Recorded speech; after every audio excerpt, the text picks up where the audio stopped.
I'll run down my notes if that's okay, and you can respond to what I took in from the Big Ten Network's interviews, and also a few other side sessions that were just media scrums that I caught on YouTube over the last several days involving Phil Parker in particular.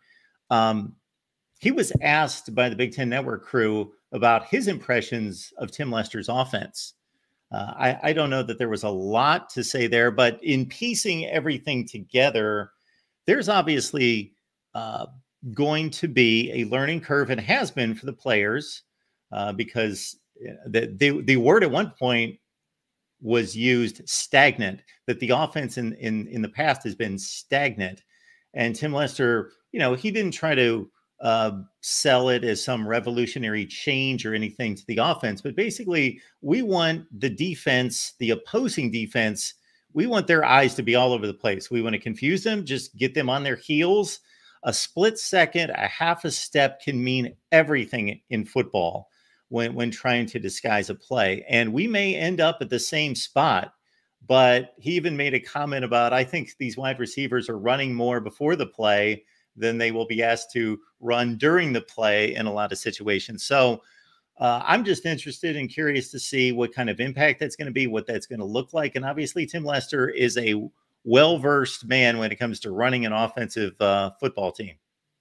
Which Brian Ferentz was not. And I see Hair Trigger 83 in the chat. They used motion 6% last year.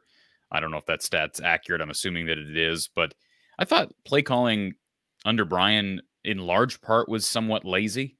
Now, maybe you can just say it's the effect of having a guy who is a former center, but regardless of why that's the case, they did not keep the opposing defenses on their heels. I think that's pretty clear.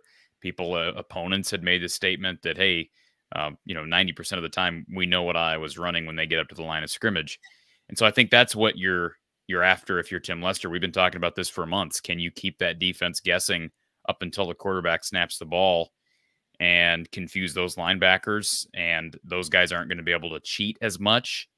And that's going to create less negative plays and hopefully a more consistent run game, along with the chance to have some breakers down the field. So I commented last night. I recorded a segment. If people missed that, certainly go over to my channel. I watched, just like you did, went back and watched all of Big Ten Network's day in Iowa City, and kind of reading between the lines, it sounds like Iowa's offense, specifically the passing game, did not have a very good day that day either. Based on reading between the lines of what Tim Lester had to say, I think at one point he made the statement that we have to be better than we were today. And it wasn't like, it's not, I don't know, you got to kind of hear tone when you hear a guy say that. It wasn't like he was saying, well, we got to get better each day. He's like, well, we weren't good today. So, I get it if fans are nervous right now. I mean, I'll admit I'm a little nervous from a perspective. I take a different approach to this. I'm a fan at heart. I've been saying that ever since I started this platform. I still have a ton of confidence in Tim Lester. My confidence level has not diminished, but it's normal to be in this. It's like if you're giving a big speech in front of a lot of people, as you get closer and closer to that speech, regardless of how much you've prepped and how confident you are, it's natural to get butterflies. And even though fans aren't the ones playing, we're getting close to an era we haven't seen this era. It's been a Brian Ferentz-led offense for 7 years. So it's okay to be nervous. I don't think that means that you have to consider yourself worried. And I also think it's fair to say, hey, we're okay starting the year off sort of slow. We don't need this offense to be firing shots down the field against Illinois State, against Troy, or even probably at Minnesota. I think they can win those games on the ground and with really good defense and special teams. One thing that stood out from Jerry DiNardo at Big Ten Network's availability is he made the statement that he thinks Iowa is going to again be special on special teams. That was a big statement to me, because although I have a lot of confidence in LeVar Woods, I got a lot of confidence in Drew Stevens, Torrey Taylor has been maybe the most important weapon on this team in recent years. And I think his departure maybe has been undersold a little bit. And so you just wonder, like, take that part out of the equation, that variable out of the equation, how much of a hit does Iowa as a whole take? So to hear Jerry DiNardo say that he believes they're going to be special on special teams is an indicator to me that he was impressed with Reese Dakin, the new punter. And, you know, Drew Stevens has been very good in camp. I can tell you that. I made the statement last night. I would not be surprised to see Iowa go get a transfer portal kicker here in the next few days. They did that last year with Marshall Meter. They added a punter last August as well. Had someone reach out and say, they can't do that. The window's not open. That's not how this works. Okay, guys are already in the portal. In some cases, walk-ons that have been kind of just waiting around for this to happen, for teams to go through camp and figure out where they need some solidification to a room, specifically at place kicking. And that's what happened last year with Ty Nissen and Marshall Meter. Ty Nissen came from JUCO. Marshall came from a MAC school. Marshall Meter came in, hit a big kick against Nebraska to help them win that game last year. So don't be shocked if that happens. Trip Woody has struggled so far in fall camp. He is going to really have to work on his leg strength, but his accuracy has not been great either. But to hear, again, that Iowa, it looks like Iowa is going to be special on special teams is positive, because I thought Reese Dakin looked very good at Kids Day.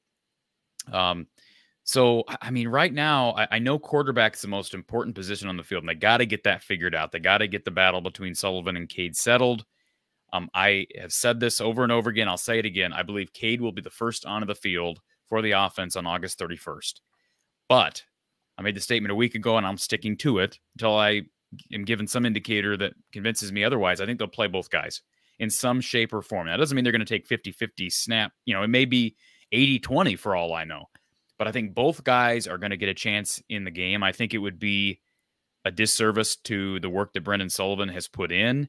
And I can tell you, regardless of how many snaps he's taken against the ones, he has impressed a lot of people. And I thought it was interesting that I think it was Jay Higgins made the statement during Big Ten Network's stop that, boy, these quarterbacks are hard to go up against. They put the ball in the money and they hit their spots. I'm like, really? That's great, because that's not what we saw at Kids Day, and it's not the indicators we've gotten or that we got from Tim Lester that day. Now, maybe that's just player speak. I think they got a lot of strong leaders that are going to be pretty good at player speak on that defense, as they always do, because it's just, again, the prime example of what you want out of a group of senior-laden leaders. But I just think it's going to take time for the passing game, but I think they can win games without much of a passing game.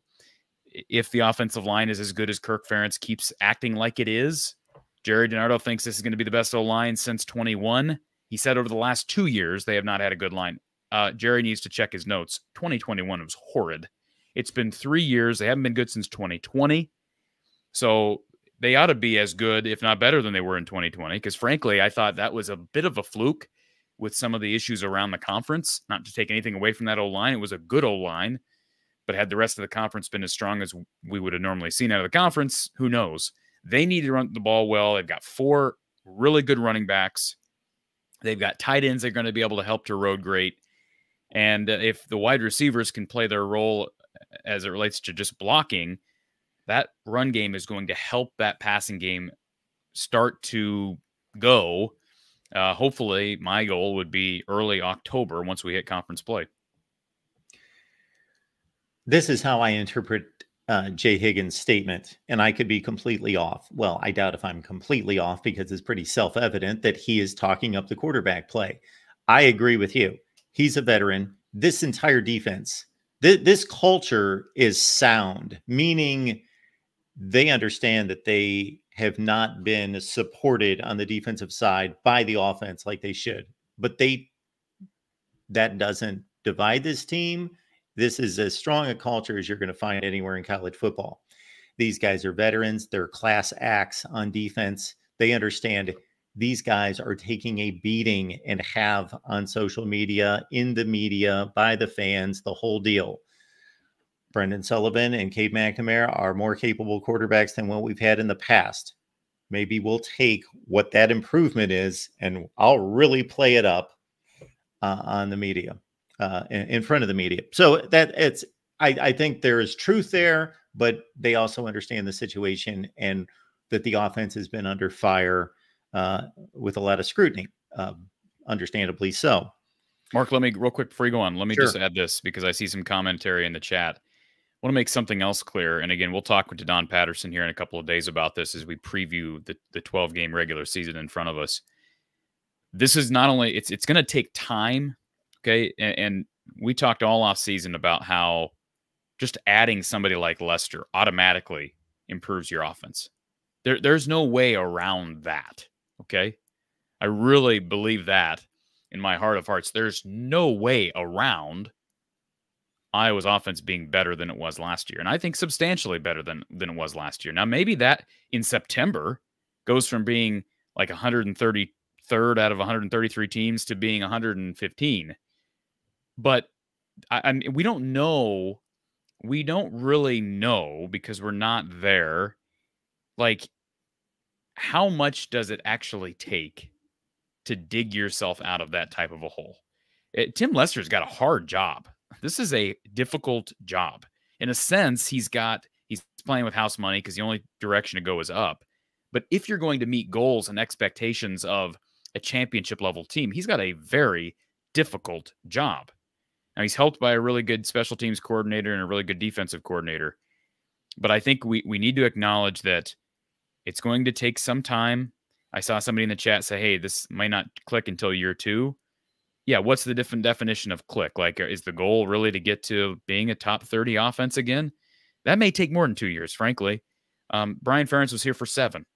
So that's going to take some time. Tim Lester doesn't have any of his own guys in the room right now, with the exception being a couple of transfer portal guys that he was involved in the recruitments with. But I do think the biggest reasons for optimism have nothing to do with personnel. They have nothing to do with recruiting because, again, that's negligible as it relates to this season. What it has to do with is that you are replacing Brian Ferentz as a play caller with Tim Lester. That's number one, okay? So, like, right there, people who are scared when they hear Jerry DiNardo say, this is basically going to be the same offensive scheme, that's okay. They need somebody, like, the plays aren't what's bad. Like, Tim Lester brought that up yesterday. Outside zone, inside zone, running, like, these things are industry standards. The problem is you have to be able to know when to call them, when to adjust your call, how to teach your quarterbacks to know when to audible out. Like, all these things are a part of this. Plus, you're adding in the pre-snap motion, keeping the defense on its heels so they can't lock in, zero in on what they believe is going to happen once the snap takes place. I just think all those things, we need to remember that there is going to be such a boost just in play calling that I cannot imagine that we're not going to see a jump. And I know I've said that before, but even in September, we're going to see a jump. Saturday at Kids Day was bad, but a big part of the problem in recent time has been play calling. I really do believe that. And you got a former quarterback who's done plenty of it and had success doing it in the past. The statement you just made about we've expected this in the past and it didn't happen reminds me of when was Linderbaum's last game would have been the 2021 season, correct? After they lost to Kentucky in the bowl game. Yeah. Yes. That I remember having the conversation with you and we were looking at the stats thinking it is impossible to be any worse. However, then we went through the personnel changes and thought they lost the best center in football. They lost another great tight end. They lost a running back who was very productive, and then we were like, maybe they will be worse. And they kind of were. They were generally the same. And who did they lose on offense? Iowa. I mean, they lost Eric All, who was a draft pick. That's basically it. That is basically it. No offense to Nico Ragaini. No offense to Nico. I was told he's working at a restaurant in the Iowa City area as a waiter now. I mean, that's great. That's fabulous. Hopefully he can work his way back I'd love to see him on the sidelines helping this revitalization with the new staff. But like, I just think, again, with everything they return, and then you've got the calling card of Kirk Ferentz, an offensive or an experienced veteran offensive line, unlike when you lost, like you said, a first-round center. They return a guy who's projected to be a pretty high draft pick if he continues down his trajectory, I guess. So Yeah, it's normal to be a little bit jittery right now if you're a fan, and it's only compiled by the fact that there have been some negative reports coming out of camp. And I made the statement yesterday too. I think from, again, reading between the lines, it sounds like the Iowa defense legitimately struggled with the offense in the spring. But Phil Parker's a great defensive coordinator, and these guys are great players. These guys have been developed, so they're all, like, the players are just better on defense. They're just better. We know that. That's not going to change with Tim Lester. Their players are just better. So the defense is always going to beat the offense in practice. They just are. All right? Especially once they get disciplined with their eyes and everything Phil talked about with Big Ten Network. It's a matter of, okay, how can this offense perform against better competition? For years, we've been saying, well, you would think Phil Parker's defense would make the Iowa offense better. I think we're going to see that once we hit gameplay and once you start seeing this team settle down against other opponents.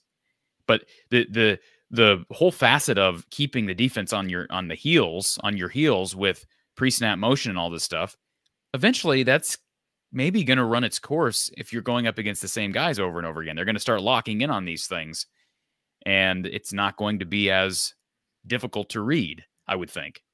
But again, these are all questions I look forward to talking with Coach Patterson about, and certainly look forward to seeing what it looks like against a good FCS team. Illinois State is projected to be, I think, were they top 25 in the preseason FCS? I'll have to look that up. I think they are.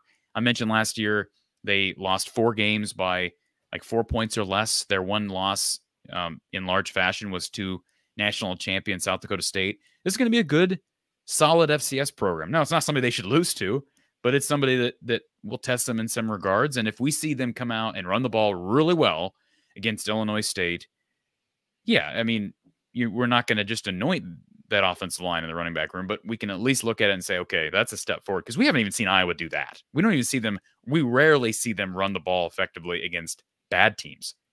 So if they can go out there against a solid FCS program a week from Saturday and average, 4 yards plus a carry, and maybe they won't do that, but if they can, that's big. College football is even more exciting with some action on the line.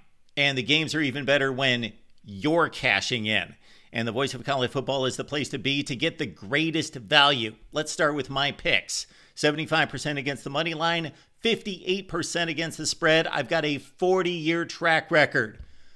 In fact, in 2023, at $100 played per game, you would have netted over $9,300. And guess what? I'm just the warm-up act. Steve Merrill, our ace in the hole, showstopper from Wager Talk. 6 years with the Voice of College Football, over 30 years in the industry. Steve gives us analysis on all the big games, but you can't miss Steve's weekly under-the-radar pick, which went 21-5 against the spread the last 2 seasons. I repeat, 21-5 against the spread. You also get picks from some of our top analysts here at the Voice of College Football, including Steve Dace and Matt Zemek. Become a YouTube channel member or Patreon member for just $99 per month. Go to the main channel on YouTube, click join, and select the betting tier. Do the same thing on Patreon. Make 2024 a winner now.